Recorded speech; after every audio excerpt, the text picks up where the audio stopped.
ప్రకటన గ్రంథము 12వ అధ్యాయం 11వ వచనం. వారు గొర్రెపిల్ల రక్తమును బట్టి తామిచ్చిన సాక్ష్యమును బట్టి వానిని జయించున్నారు కానీ మరణం వరకు తమ ప్రాణములను ప్రేమించిన వారు కారు. 7వ వచనం. అంతటా పరలోకమందు యుద్ధం జరిగెను. మిఖాయేలును అతని దూతలను ఆ ఘట సర్పముతో యుద్ధము చేయవలని ఉండగా ఆ ఘట సర్పమును దాని దూతలను యుద్ధము చేసిరి కానీ గెలవలేకపోయిరి. గనుక పరలోకమందు వారికి స్థలము లేకపోయాను. కాగా సర్వలోకమును మోసపుచ్చుచు అపవాది అనియు సాతాననియు పేరు గల ఆది సర్పమైన ఆ మహాఘట సర్పము పడద్రోయబడెను. అది భూమి మీద పడద్రోయబడెను.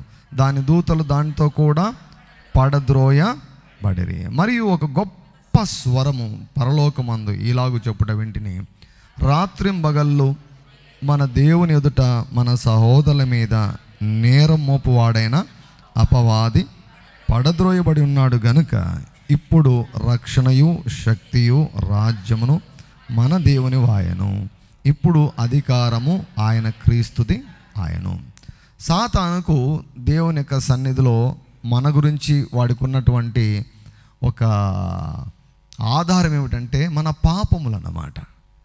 పాపం ఎక్కడ ఉంటే సాతానుకు అక్కడ లైసెన్స్ ఉంటుందన్నమాట. సో కాబట్టి అపవాది ఏం చేసేవాడంటే దివారాత్రలు మన మీద దోషారోపణ చేసేవాడు. అంటే మాట్లాడేవాడు అన్నమాట. సాతాను భలే ఎప్పుడు మాట్లాడుతూనే ఉంటాడు. సాతాను మౌనంగా ఉండడం సాతానుకు అస్సలు చేత కాదు. వాడికి ఎప్పుడు మాట్లాడుతూనే ఉంటాడన్నమాట. దేవుని యొక్క సన్నిధిలోకి వెళ్ళి మాట్లాడేవాడంట. ఏం మాట్లాడేవాడు? మనందరి గురించి కూడా, భూమిపైన ఉన్నటువంటి ప్రజలందరి గురించి కూడా, చూడు ఆయన ఈ తప్పు చేశాడు, ఆమె ఈ తప్పు చేసింది, చూడు ఈ అన్ని దోషాలు తప్పులు ఇవే ఎత్తి చూపేవాడనమాట సాతాను. అయితే ఏమైందంటే ఎప్పుడైతే యేసుక్రీస్తు ప్రభు రక్తాన్ని చిందించాడో, ఆ రక్తం పరలోకంలో అంగీకరించబడిందో, ఇక వాడికి స్థానం లేదన్నమాట. ఎందుకు? వాడు దోషాన్ని చూపిస్తే రక్తం ఏం చూపిస్తుంది? నేను దాన్ని కట్టేశాను అంటుంది రక్తం. వాడు మన దోషాన్ని మాట్లాడితే మనం ఏం చేయాలి తెలుసా? రక్తాన్ని మనం ఉపయోగించాలి. రక్తం గురించి మనం ఎప్పుడైతే మాట్లాడతామో అప్పుడు రక్తము మన పక్షంగా దేవునితో మాట్లాడుతుంది. రక్తం మాట్లాడితే దేవుడు ఖచ్చితంగా వింటాడు. మనిషి లేకున్నా కూడా రక్తం మాట్లాడింది కదా. హేబేలు చనిపోయాడు, ఆత్మ పరదేశకి వెళ్ళిపోయింది, కానీ రక్తం మాట్లాడింది కదా. కాబట్టి రక్తం మాట్లాడితే ఖచ్చితంగా దేవుడు వింటాడు. దోషమైన మనిషి రక్తం మాట్లాడితేనే దేవుడు విన్నప్పుడు ఇక యేసుక్రీస్తు యొక్క రక్తం మాట్లాడితే దేవుడు వినడా? దేవుడు వింటాడు. సో ఈనాడు మనకు అపవాది పైన జయం కలగాలి అంటే రక్తం ఎందుకు అవసరం అంటే అపవాదికి ఉన్నటువంటి బలమంతా కూడా పాపమే. చూడండి, కొలస్సీలకు రాసిన పత్రిక 2వ అధ్యాయము 13వ వచనం.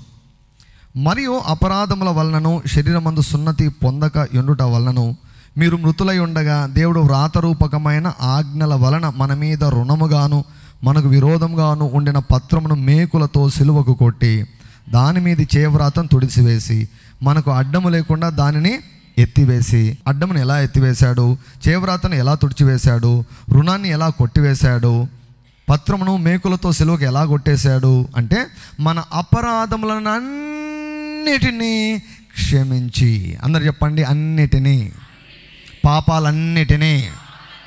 ఇదేంటిది పాపాలన్నిటిని అంటే ఏం అర్థము ఉంది ఇందులో? ఏమి మర్మము దాగి ఉందంటే నీవు పుట్టినప్పటి నుంచి చచ్చిపోయేంత వరకు ఏమేమి తప్పులు చేస్తావో అన్నిటినీ అని. ఇప్పుడు రేపు పొద్దున నువ్వు ఏదైనా పొరపాటు చేస్తే దానికోసం యేసుప్రభు మరలా రక్తం కార్చాల్సిన అవసరము ఆల్రెడీ రేపు పొద్దున నువ్వు చేసే పొరపాటు గురించి కూడా ముందే రక్తము కార్చేశాడు. హల్లెలూయా. కాబట్టి నీ పాపం అన్నటువంటిది ఇప్పుడు సమస్యనే కాదు దేవుని దగ్గర.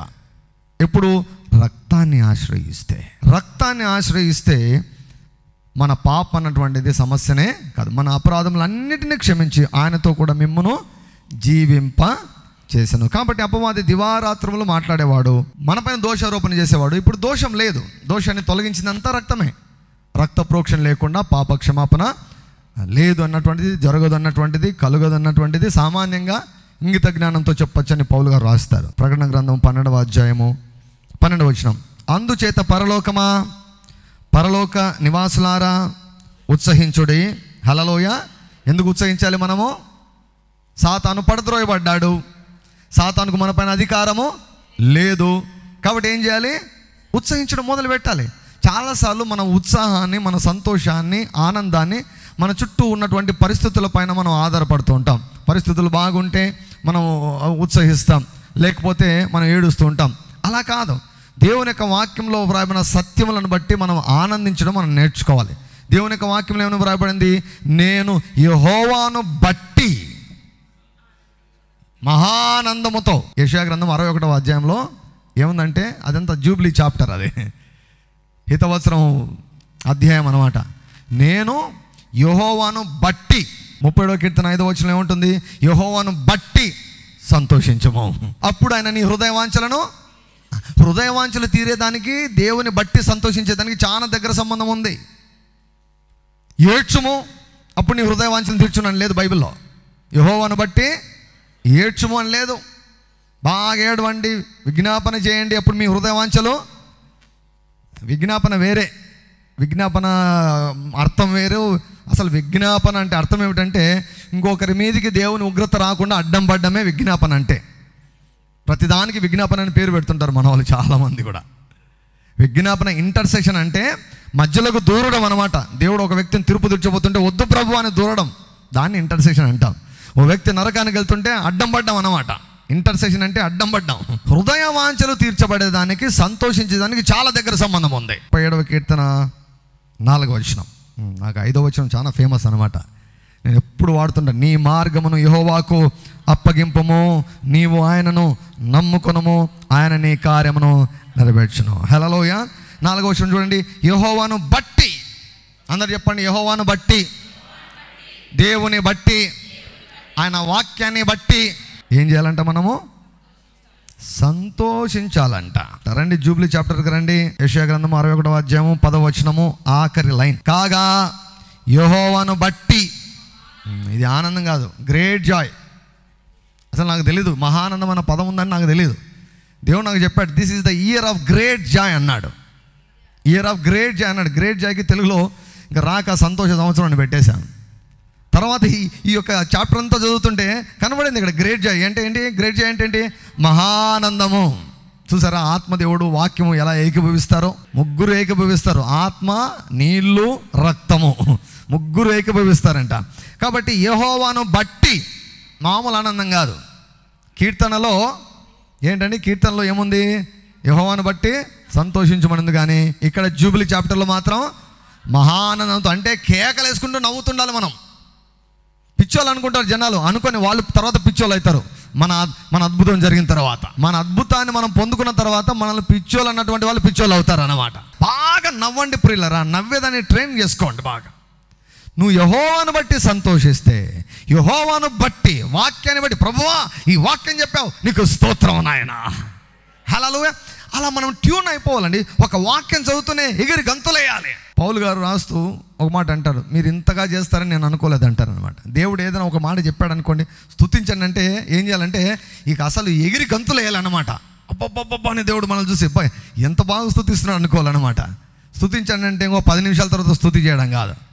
యెహోవాను బట్టి మహానందముతో నేను ఆనందించుచున్నాను, నా దేవుని బట్టి నా ఆత్మ ఉల్లసించుచున్నది. హల్లెలూయా. దేవుని బట్టి మనము జయధ్వని చేయాలి. ఆయన వాక్యాన్ని బట్టి, అంటే ఇంకో మాటలో చెప్పాలంటే ఆయన ఇచ్చిన వాగ్దానమును బట్టి, ఆయన చేసిన కార్యములను బట్టి. హల్లెలూయా. సాతానుని పీడిస్తున్నా, వేధిస్తున్నా, వెంటాడుతున్నా, ఏం చేస్తున్నా కూడా దేవుని యొక్క వాక్యాన్ని బట్టి. వాడికి చెప్పు, సాతానా చూడు రా చదువు, నీకోసం చదువుతా బైబిల్. సాతాను కోసం అప్పుడప్పుడు బైబిల్ చదవండి మీరు. సాతాను కోసము అప్పుడప్పుడు బైబిల్ చదివి మీకోసం చదవద్దండి. అరే వినురా, విను, దా చూద్దురా, రా చూద్దురా, మీకు తెలుసా సాతాను రోజు బైబిల్ చదువుతాడు?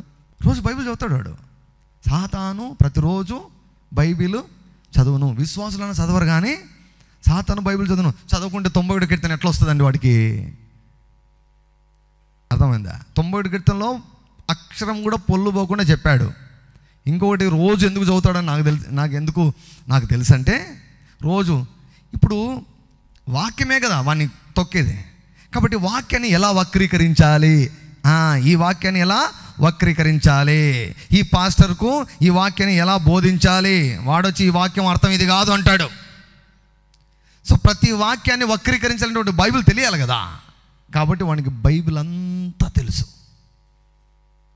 హీ నోస్ హోల్ బైబిల్, అయితే అర్థం తెలియదు వాడికి. మనం చెప్పినప్పుడు ఓహో దీని అర్థం ఇదే, అయితే ఈ అర్థం తెలియకుండా అడ్డుకోవాలి అని అడ్డం పడతాడు అనమాట. అందుకే ప్రత్యక్షత వచ్చిన ప్రతిసారి అపవాది ఏం చేస్తాడంటే ఆ ప్రత్యక్షత నుంచి నీ దృష్టి మరల్చేదానికి ఒత్తిడులు తీసుకొని వస్తాడు. ఎప్పుడైనా ఒక వాగ్దానం కానీ, ఒక దర్శనం కానీ, దేవునితో ఒక అనుభవం కానీ నీకు వచ్చినప్పుడు, దాని ద్వారా ఇతరులు దీవించబడతారు అన్నప్పుడు సాతాను ఏం చేస్తాడంటే నీ పైన ఒత్తిడి ప్రయోగాన్ని చేస్తాడు. వాడు ఏదో ఒక రకంగా ఒత్తిడిని తీసుకొని వచ్చినప్పుడు ఏం చేస్తావు, నువ్వు ఒత్తిడి గురించి ఆలోచించుకుంటూ అసలైన ప్రత్యక్షతను మర్చిపోతావు. అది వాని యొక్క ప్లాన్. ఎప్పుడైతే ఒత్తిడి వచ్చిందో అప్పుడు ఇంకా సౌండ్ పెంచాలి. హల్లెలూయా. సో పరిస్థితులను బట్టి మన ఆనందము ఎప్పుడు కూడా ఉండకూడదు. పరిస్థితులు ఎలా ఉన్నా కూడా మనం పరిస్థితులను బట్టి మహానందం కాదు, మన దేవుని బట్టి మహానందముతో ఆనందించాలి. నీకు హృదయ వాంఛలు ఉంటాయి. ఒక ఆయన అన్నాడు అనమాట, ఒక విచిత్రమైన పాస్టర్ అన్నాడు, ఏమన్నా అంటే దేవుడు ఏం నీ కోరికలన్నీ తీరుస్తాడు అనుకుంటున్నావా? కాదు నాయన, నీకు ఏమన్నా అవసరతలు ఉంటే తీరుస్తాడు, అక్కలు తీరుస్తాడు, అంతే, నీ కోరికలు తీర్చాడు అని అన్నాడు అనమాట. అంటే వాక్యం చదవరు వాళ్ళు, చదివినా కూడా గుడ్డోళ్ళు అనమాట, వాళ్ళకు కనిపించదు వాళ్ళకి. నీ కోరికను సిద్ధింపజేసి అంటే ఏంటి అర్థము? నా కోరిక ప్రకారం నేను చేస్తాన్నాడా దేవుడు? నీ కోరికను సిద్ధింపజేసి నీ ఆలోచన యావత్తును ఆయన సఫలపరచును గాక. ఒక ఆయన ఒక చిన్న బిజినెస్ చేస్తున్నాడు, ప్రారంభించాడు అనమాట. అది కొంచెం సరిగా జరగడం లేదు, ఇంకా ఒకటే లాగుతుందనమాట. మైండ్ అంతా గీకుతుంది. ఏంటంటే దేవుని చిత్తమో కాదో, దేవుని చిత్తమో కాదో, దేవుని చిత్తమో కాదో. ఇంత గందరగోళం ఉంటే విశ్వాసం ఎక్కడ ఉంటుంది చెప్పండి? ఇంత గందరగోళం ఉన్నప్పుడు విశ్వాసం ఎక్కడ విడుదల చేయగలడు? అడిగడిగి నన్ను అడిగాడు అనమాట, ఇది దేవుని యొక్క చిత్తమా కాదా సార్ అంటే, కళ్ళు మూసుకొని ఈ మీరు చేసే పని మీరు చేయండి అని చెప్పాను. నేనేం చెప్పానంటే దేవుని చిత్తం కాకున్నా కూడా అది వర్ధిల్లుతుంది. దేవుని చిత్తం కాకుంటే దేవుడు చెబుతాడు, ఇది వద్దు, ఇంకో పనికి వెళ్ళు అని చెబుతాడు. దేవుడు చెప్పాడా నీకు? చెప్పలేదు. బిజినెస్ సరిగా జరగడం లేదని నేను అలా అనుకుంటున్నాను. దేవుడు నేరుగా మాట్లాడతాడు. పరిస్థితుల ద్వారా ఎందుకు మాట్లాడతాడు? వినగలిగే ఆ యొక్క సెన్సిటివిటీ, సున్నితత్వం నీకు లేకుంటే కొన్నిసార్లు అలా జరుగుతుందేమో. కానీ దేవుని యొక్క వాక్యంలో వ్రాయబడిన ప్రకారము దేవుని చిత్తము కాకున్నా కూడా వర్ధిల్లుతుంది. ఇది చాలామందికి అర్థం కాదు, అర్థం చేసుకున్న వారు ధన్యులు. దేవుని చిత్తం కాకున్నా కూడా వర్ధిల్లుతుంది. ఎందుకు? 1వ కీర్తన ప్రకారం అతడు చేయునదంతయు సఫలమగును, అతడు చేయునదంతయు సఫలమగును. నీవు చేయు ప్రయత్నముల పైన యెహోవా తన ఆశీర్వాదమును ఆజ్ఞాపించును. నువ్వు ప్రయత్నం చేయి, నేను దీవిస్తానంటాడు దేవుడు. ఆదాముకు స్వేచ్ఛనిచ్చాడండి. నువ్వు పేర్లు పెట్టన్నాడు ఆదాముకు, నువ్వు ఏది పేరు పెడితే ఆ పేరు నిలబడిపోతుంది అన్నాడు. నేను చెప్పినట్టే చేయనలేదన్నమాట. చాలాసార్లు మనం చేయవలసినవి చేయకపోగా మనకు నష్టం వచ్చినప్పుడు, కష్టం వచ్చినప్పుడు ఇది దేవుని యొక్క చిత్తం కాదు అనుకుంటాం. అది కరెక్ట్ కాదు, అది తప్పదే. దేవుని యొక్క చిత్తం కాకుంటే దేవుడు చెబుతాడు నీకు. నష్టం వస్తుంది కాబట్టి దేవుని యొక్క చిత్తం కాదు అంటే, ఇప్పుడు చాలా వ్యాపారాలు చేస్తున్నారు, చాలామంది అన్యులు వ్యాపారాలు చేస్తున్నారు, వర్ధిల్లుతున్నారు అంటే వారు దేవుని చిత్త ప్రకారం చేస్తున్నారని అర్థమా? లేదు, అది కాదు. దేవుని యొక్క చిత్తాన్ని అట్లా ముడి పెట్టకూడదు. మనం నీవు ఏ పని చేస్తున్నా కూడా ఆ పనిలో నువ్వు సఫలీకృతుడు అవుతావు. ఒకవేళ దేవుని యొక్క చిత్తం కాకుంటే ఇది వద్దులే, ఇంకోటి తీసుకో అంటాడు దేవుడు. అంత తప్పనిచ్చి నీకు నష్టం వచ్చినప్పుడు ఇది నా చిత్తం అని చెప్పే టైప్ కాదనమాట దేవుడు. కాబట్టి ఏదైనా సరే మనం వర్ధిల్లాలి. మన చుట్టూ పరిస్థితులు డిసైడ్ చేయకూడదు మన ఆనందాన్ని. అర్థమవుతుందా? కాబట్టి నీ కోరికను సిద్ధింపచేసి, ప్రభువు ఏమన్నాడు? నా మాటలు మీ యందు నిలిచి ఉన్నాడులా, మీకేది ఇష్టమో, మీకేది అవసరమో కాదు, అవసరతలు తీరుస్తాడు, ఇష్టాన్ని తీరుస్తాడు. అందుకే ఈ దేవుని గురించి చెప్పాలంటే నాకు చాలా ఇష్టం, ఈ దేవుని గురించి ప్రకటించాలంటే చాలా ఇష్టం నాకు. ఇష్టాలను తీరుస్తాడు, అవసరతలను తీరుస్తాడు. ఎన్ని అవసరాలు తీరుస్తాడు? ప్రతి అవసరతను తీరుస్తాడు. ప్రతి ఆదివారం కూడా 8 గంటలు నిలబడే ఉంటాను, నిలబడే ఉండి ఆయన గురించి ప్రకటిస్తూ ఉంటాను. ప్రతి ఆదివారం కూడా నేను లెక్కచారం వేశాను, ఎన్ని గంటలు నేను నిలబడి ఆయన నామాన్ని ప్రకటిస్తున్నాను. ఎవ్రీ సండే 8 hours, 8 గంటలు నిలబడి ఒక్క రూపాయిని ఆశించకుండా నా దేవుడు ఇటువంటి దేవుడని నేను ప్రకటిస్తున్నా లోకానికి. ఆయన నీ ఇష్టాన్ని తీరుస్తాడు, నీ అవసరం తీరుస్తాడు. దేవుడు తన ఐశ్వర్యం చొప్పున క్రీస్తు యేసునందు మహిమలో నీ యొక్క ప్రతి అవసరతను ఆయన తీరుస్తాడు. కాబట్టి హృదయ వాంఛలు తీర్చుకునేదానికి, సంతోషించేదానికి చాలా సంబంధం ఉంది. ఎవరైనా ఎప్పుడు కూడా ముఖం మార్చుకున్నారంటే ఇంకా మీ పని అయిపోయినట్లే. ఇంకా మీ జీవితంలో హృదయ వాంఛలు నెరవేర్చబడవు అని అర్థం అన్నమాట. హృదయ వాంఛలు తీర్చబడాలంటే సంతోషించడం ప్రారంభించాలి. దేశమా ఉత్సహించుము, సంతోషించుము, ఏలైనగా యెహోవా గొప్ప కార్యములను చేసి ఉన్నాడు. 2000 సంవత్సరాల క్రితమే ఆయన ప్రయాసపడి నీ కొరకు సర్వము ఆయన ధారపోసాడు, రక్తాన్నంతా గార్చాడు, ప్రాణం పెట్టాడు, నీ ఆశీర్వాదాలను కొన్నాడు, విమోచనను కొన్నాడు, సమస్తమును నీ అకౌంట్లో డిపాజిట్ చేసేసాడు. ఏం పెట్టుకోలేదు ఆయన, మొత్తము కుమ్మరించేశాడు. ఇక ఓ మాటలు చెప్పాలంటే పరలోకం ఖాళీ. అందుకే పౌలు ఏమంటాడంటే, మా కొరకు ఎవడు పరలోకమునికి ఎక్కిపోగలడు? రోమిలకు రాసిన పత్రికలో అంటాడు, పరలోకానికి ఎక్కిపోయి ఆశీర్వాదాలు తెచ్చేదానికంట. పరలోకంలో ఆశీర్వాదాలు స్పిరిట్ రెల్మ్లో ఓ స్థలంలోకి దేవుడు ఏం చేశాడంటే అన్నీ కుమ్మరించేశాడు, టోటల్ కుమ్మరించేశాడు. హల్లెలూయా, అన్నీ ఇచ్చేశాడు. అందుకే యెహోవాను బట్టి సంతోషించుము, అప్పుడు ఆయన నీ హృదయ వాంఛలను తీర్చును. హల్లెలూయా. అంటే హృదయ వాంఛలు తీర్చబడినట్లే సంతోషిస్తూ ఉండాలన్నమాట. That is faith. జూబిలీ మీ జీవితంలో నెరవేర్చబడాలని అనుకుంటున్నారా? యెహోవాను బట్టి మామూలు సంతోషం కాదు. బయట ఏం చేయొద్దండి, ఇంట్లోకి వెళ్ళి తలుపేసుకొని ఎగిరి గంతులు వేయండి. ఎప్పుడు నాట్యమాడని వాళ్ళు నాట్యమాడని చెప్పండి, ప్రభువా నేను నీకోసం నాట్యమాడుతున్నా, నేను మహానందంతో, మామూలు ఆనందం కాదు, నేను మహానందంతో నేను నాట్యమాడుతున్నాను ప్రభువా. నవ్వండి, పగలబడి నవ్వండి నవ్వండి నవ్వండి నవ్వండి నవ్వండి ప్రియులారా. దేన్ని బట్టి? వాక్యాన్ని బట్టి, యెహోవాను బట్టి సంతోషించేదానికి, హృదయ వాంఛలు తీర్చబడేదానికి చాలా దగ్గర సంబంధం ఉంది.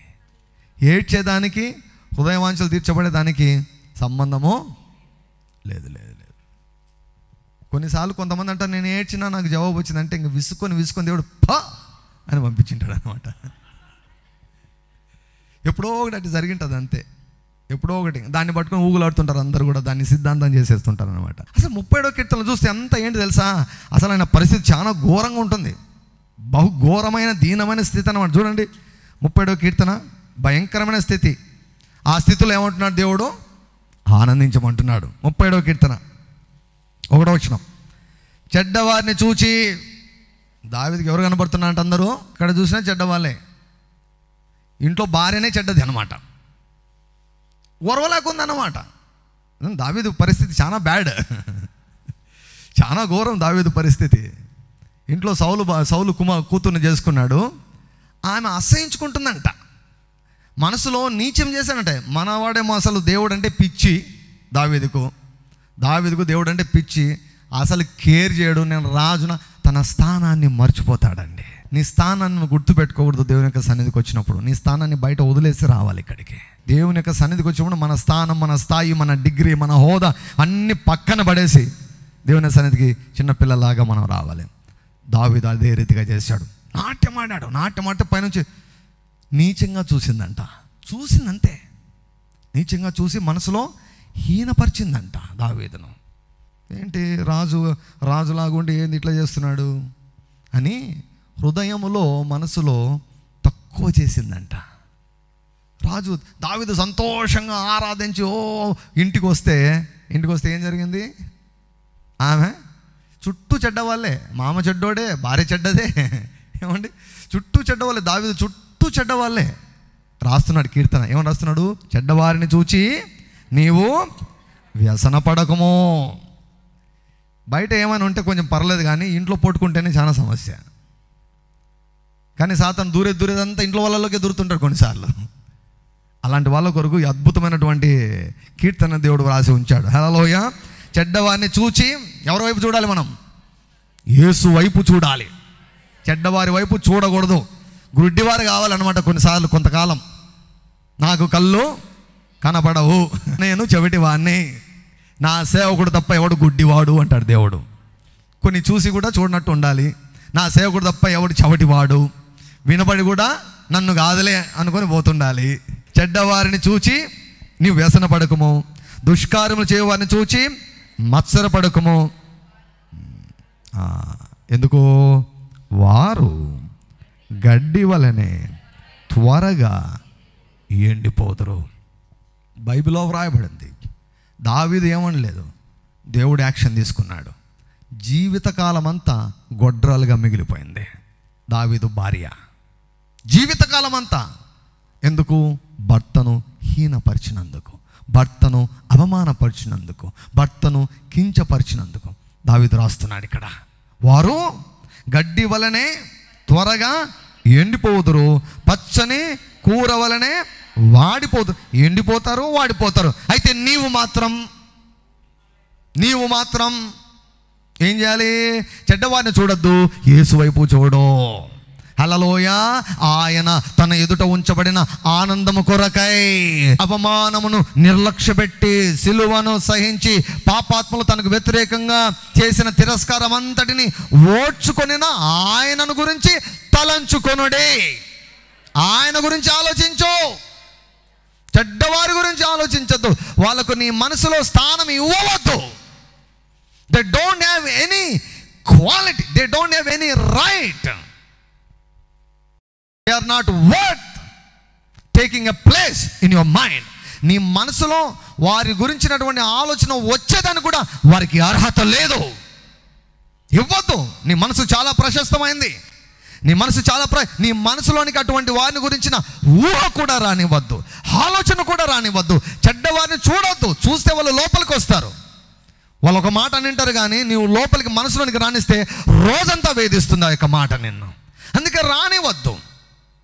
యేసును మాత్రమే చూడు, అప్పుడు యేసు మాటలు నీ లోపలికి వస్తాయి. అయితే నీవేం చేయాలి?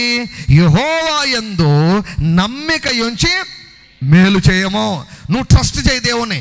ఏం ట్రస్ట్ చేయి? నేనేం చెప్పాను అన్నాడు దేవుడు. నేనేం చెప్పాను? వాళ్ళని చూడొద్దు, ఓకే? వారిని చూడు, నువ్వు విసుక్కోవద్దు, నువ్వు ఇబ్బంది పడద్దు. ఎందుకంటే వారు ఎండిపోతారు, వారు వాడిపోతారు. నేను చెప్పిన మాటలు నమ్ము. నేను చెప్పిన మాటలు నమ్మి నీవు మాత్రం ఏం చేయాలంటే నీవు మేలు చేయి. నన్ను నమ్ము, నంబర్ 1. రెండవది, నువ్వు మేలు చేయి. నువ్వు మేలు చేసుకుంటా పో. నీ భర్త ద్వారా ఇబ్బందా, నీ భార్య ద్వారా ఇబ్బందా, నీ యొక్క అత్తమామల ద్వారా ఇబ్బందా, లేకపోతే తల్లిదండ్రుల ద్వారానా, లేకపోతే ఎవరైనా బంధువుల ద్వారా ఎవరైనా ఇబ్బందా? దేవుని యొక్క వాక్యం అంటుంది, యెహోవా యందు నమ్మిక ఉంచి వారు ఏదైనా నీ దగ్గర మేలు కోసం వస్తే చేసాయి. నమ్మి మేలు చేయి. నన్ను నమ్మి నువ్వు మేలు చేయి. దేశమందు నివసించి సత్యమును వాక్యానుసారము జీవించు. 4వ వచనము, యెహోవాను బట్టి సంతోషించుము. నా నిమిత్తము జనులెల్లా మీ మీద అబద్ధములు చెప్పి చెడ్డ మాటలెల్లా పలుకున్నప్పుడు మీరు ధన్యులు. సంతోషించి, ఎవరన్నా మనల్ని బూతులు తిడితే డ్యాన్స్లు వేయాలన్నమాట. అది అసలైన విశ్వాస జీవితం అంటే అది. ఎవరైనా మనల్ని తిట్టారంటే ఇంట్లోకి వెళ్ళి తలుపులు వేసుకొని జంగ అని డ్యాన్స్ చేయాలన్నమాట. అది అసలైన విశ్వాసం అంటే. ఓ మాట అని అనకముందే ఓ ఆ మాట నన్ను ఇంత మాట అన్న, అంత మాట అన్న, ఇంత మాట అన్న, ఇది కాదు విశ్వాస జీవితం అంటే. అది అవిశ్వాస జీవితం అన్నమాట. ఇటువంటి చెడ్డవారి మధ్య దేవుడు ఏం చెప్తున్నాడు? యెహోవాను బట్టి, ఆయన వాక్యమును బట్టి, ఆయన చెప్పిన మాటను బట్టి సంతోషించుము. ఆయన నీ హృదయ వాంఛలను తీర్చును. నేను ఇబ్బంది పెడుతుంది కదా ప్రాబ్లం, దాని గురించి ఏమంటున్నాడు ఇక్కడ 5వ వచనం, నీ మార్గమును యెహోవాకు అప్పగించుము, నీవు ఆయనను నమ్ముకొనుము, ఆయన నీ కార్యమును.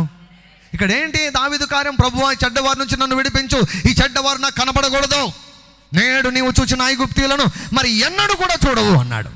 ఐగుప్తీయులు ఇశ్రాయేలును హింస పెట్టారు, సతాయించారు, పీడించారు, వేధించారు, మొరపెట్టారు.